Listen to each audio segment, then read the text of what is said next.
go to our last three items on pitfalls before we get involved with lunchtime. Do you guys, I'm just assuming, you guys like to eat? Like me? Yeah.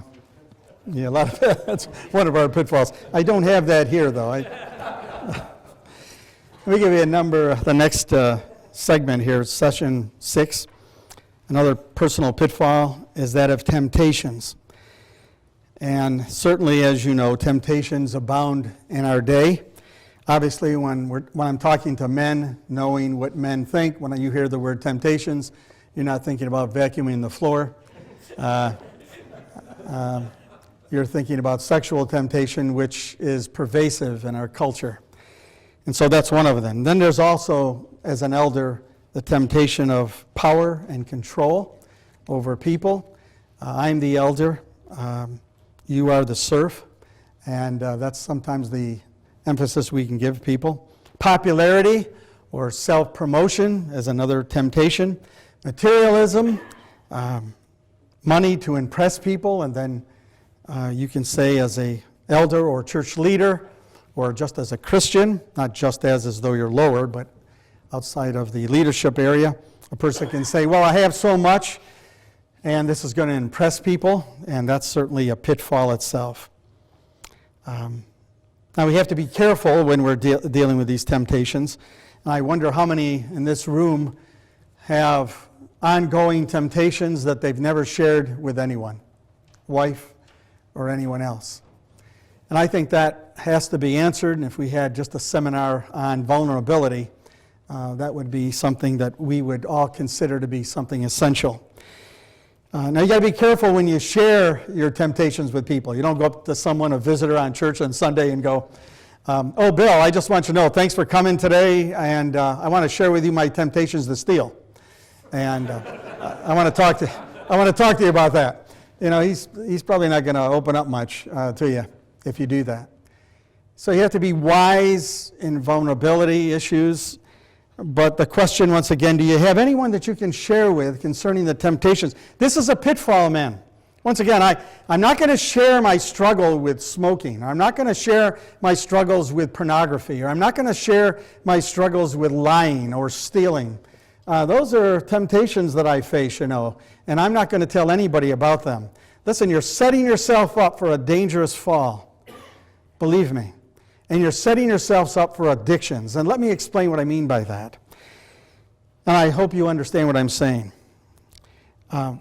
People just don't get into addictions. Here's my position on that. You'll have to wrestle through this. Talk to the Lord about it in your own life. But when we lack emotional intimacy with someone, our hearts crave emotional intimacy because that's the way the Lord's made you and me, to be able to connect with people, to be able to communicate with people. And when that emotional intimacy is not there, what you and I can easily do is to be able to run to an addiction, with the idea that the addiction is going to help me to overcome this matter of emotional intimacy.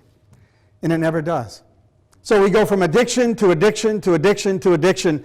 But the real issue is not the addiction. So let's help the person with the addiction. The real problem is getting that person to say what really is going on in their heart and mind.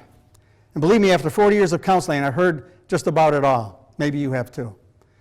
But it's that intimacy issue that leads people, I believe, often to addictions. I love what 1 John states. Listen to these words. 1 John chapter 1. You know the verses. You've probably exegeted 1 John a number of times in Bible college or seminary or in your pastoral role. Verse 3 and 4. What we have seen and heard we proclaim to you also, so that you may have fellowship with us. And indeed our fellowship is with the Father and with His Son Jesus Christ. These things we write to you that your joy may be full. I love what John says here. I want you to get the point he's emphasizing here. Here's this fellowship going on between the Father and you, and Jesus and you, and you're communing with God, sharing with God. Fellowship, koinonia, you all know it, right? It's sharing with the Father. But then also, it's sharing with each other. And when that occurs, joy occurs in the Christian life. And when that does not occur, you're not in fellowship with God, you're not sharing with other people your heart, that's when addictions come knocking at your door. Be careful about the lack of intimacy. That's a pitfall for us. That's number one. By the way, on that, let me just recommend a book by Jerry Bridges. Anyone ever hear of Jerry Bridges? Yeah, I would encourage you to read Jerry Bridges on his book, True Community. He does a good job with that particular matter. Let's go to our second pitfall in this session, and that's the following. Another pitfall that we easily can get involved with is spending too much time with church activities and not enough time with our families. You know something, when the people in your church, after you leave, being an elder or being a pastor or a bishop, because they all have reference, as you men know if you've studied the New Testament, to the same man with three different functions.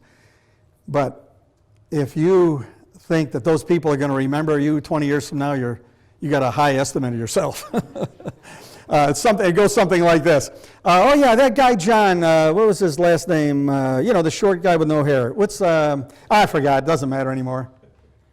They're not generally going to remember you and I, but I'll tell you something, you're going to leave something, an ancestry, in your ancestry. Your legacy was with your wife and kids. You need to make sure that you're spending a lot of time with them. And isn't that what wives complain about with us? Isn't that true? You're not spending enough time with us.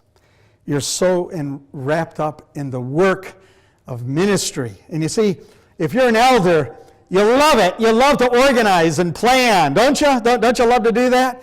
I've got so many lists in my house. My wife says that I've got lists telling me where my lists are. I love planning and organizing and being in people's lives and working them through problems. And then my wife can be over here and my kids and the grandbabies, and I can easily forget them. We need to constantly be aware of that. Listen, our first priority under the priority of Jesus Christ is for you men and for myself to spend an ample amount of time with our wives and with our kids and grandbabies.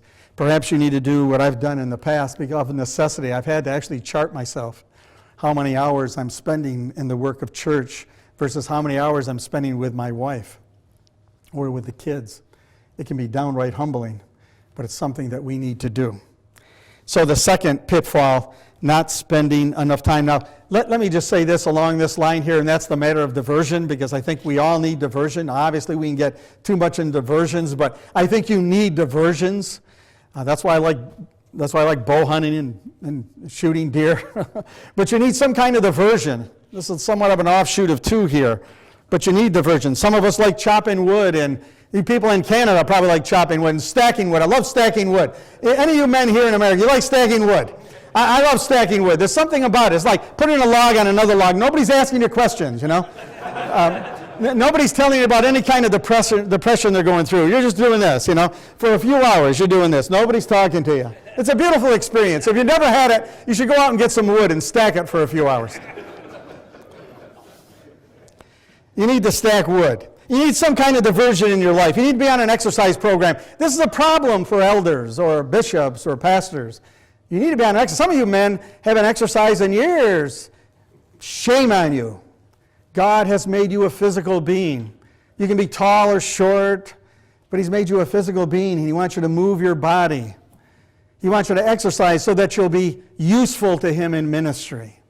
And some of you need to be accountable. Once again, going back to the accountability factor, you need to be in some kind of an exercise program. You need some diversion to get you away from the people stuff.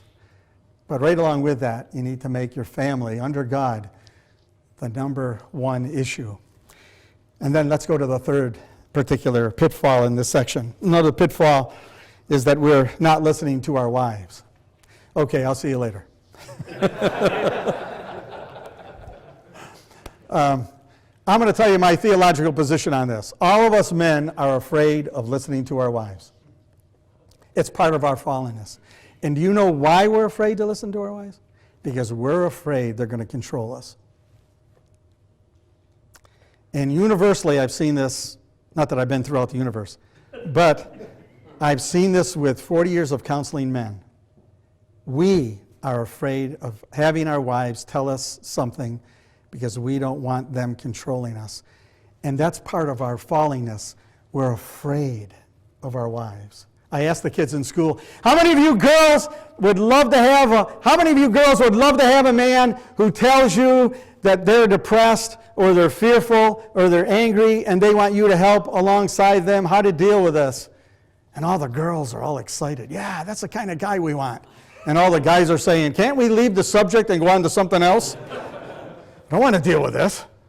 I got to share my heart with my wife.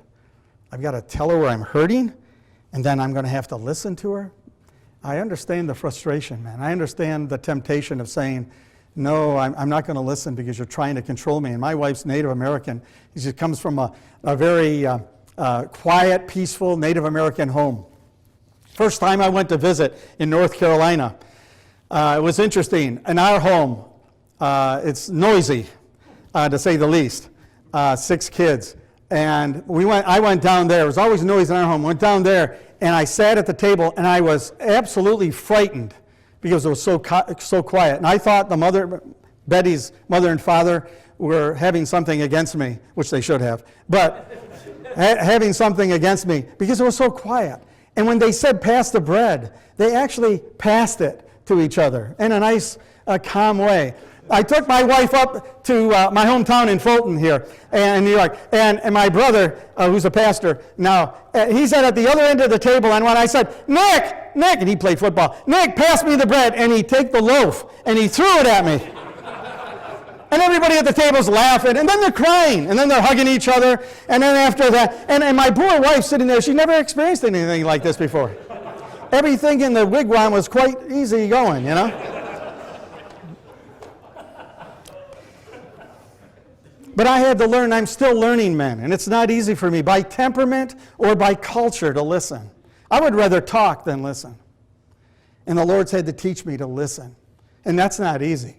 And I guess if I had a handful of you guys, or a group of you guys raise your hand, probably most of us are in that situation. Because as elders, we want to tell people what to do, don't we? But part of our ministry is to listen to them. And after the sermon, it's so important as well. Have you experienced that yet? People want to talk to you, and we need to listen to them after we're done talking. Well, let me summarize here.